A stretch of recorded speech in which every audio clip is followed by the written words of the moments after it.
Hello my friends and welcome back to a new video. Another month has passed and it's time to set the reading challenge for the month of April. And so as always, feel free to join in, feel free to pick books that fit to the challenges, and if not, I hope that you enjoy the video regardless. And so let's waste no time and jump right in. As always, I like to start with the books that I read in March and talk about the challenges I did for that month. And in the last month, I set actually a total of 3 challenges. The first challenge was to read a book that somebody else picked for you. So in my case, I had my husband stand in front of my bookshelf and he picked a random book for me and told me to read it. And then the other 2 challenges were to read the book that has been on your TBR the longest and the one that's the most recent edition.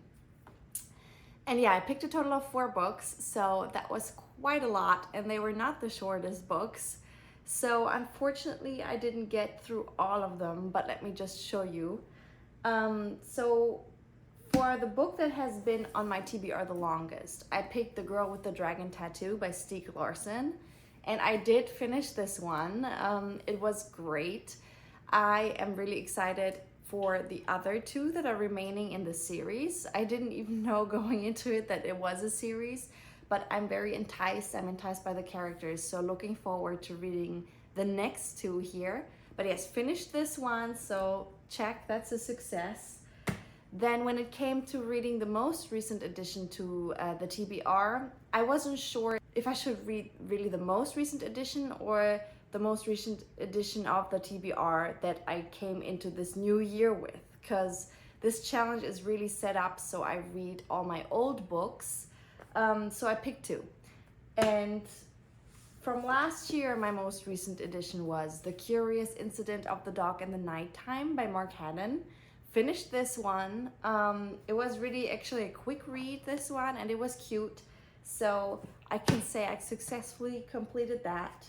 And then the most recent in general was Tomorrow and Tomorrow and Tomorrow. And you have maybe seen, I did finish this one. I made a reading vlog about it. And I liked it a lot. So those 3 I finished. The last one, which was the book that my husband chose for me, was The Rose Code by Quinn, and I did not finish it yet. I started it. I am on page 184, so about a quarter, and so I'll finish it in the next month, and I'll take it with me into April and I'll finish it then. So this one is gonna be the first one that's on my reading list for April.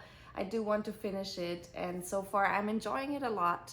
I was thinking, oh wow, it's a lot of pages. It's 600 pages, over 600. So it might take me a while, but surprisingly, I'm flying through it at the moment. So I felt like this took me no time at all. So we'll see when I finish it, but more about that next month. And then let's talk about the challenges for April. And so I thought, okay, April is really spring. We've arrived in spring, and I can see when I walk through the city all the flowers that are starting to bloom. So I thought it would be cool to pick books that have a very colorful cover that remind you of maybe flowers of spring, to get in the mood. And then also the theme was historical fiction, and the Rose Code fits into that. So I picked another historical fiction book. But the 3 books that I picked are Mother Thing and Pizza Girl. And these are 2 books that were part of my blind date with a book video. If you haven't watched it, I went to a bookstore at one point in time, and I selected books from a table where they were all wrapped up in paper, and on the paper was just a little bit of information on the content, but not really much. And so it was a surprise when you unwrapped it at home what it was. And these 2 were part of that blind date purchase, so I didn't know what they were until I got home. And the covers are very colorful, so I thought, okay, they fit into my spring. Mother Thing is a horror novel, and we follow our 2 protagonists. Let me cheat real quick. Ralph and Abby, who are a couple, they're married, but there is a big problem in their lives because their mother-in-law, or Ralph's mother, Abby's mother-in-law, her name is Laura, they don't really get along. So Abby and Laura don't get along, and it gets even worse when they move in with her. So it's the three of them in a household, and yeah, things are not great. Then suddenly Laura, the mother-in-law, dies, but that's not the end of the troubles, because she returns in the form of a ghost and still continues to haunt Ralph and Abby's lives. So excited for this one. I know spring is not really a time for horror novels usually, but I'm in the mood somehow. I like to read them more when it's the darker times of the year, but I'm excited.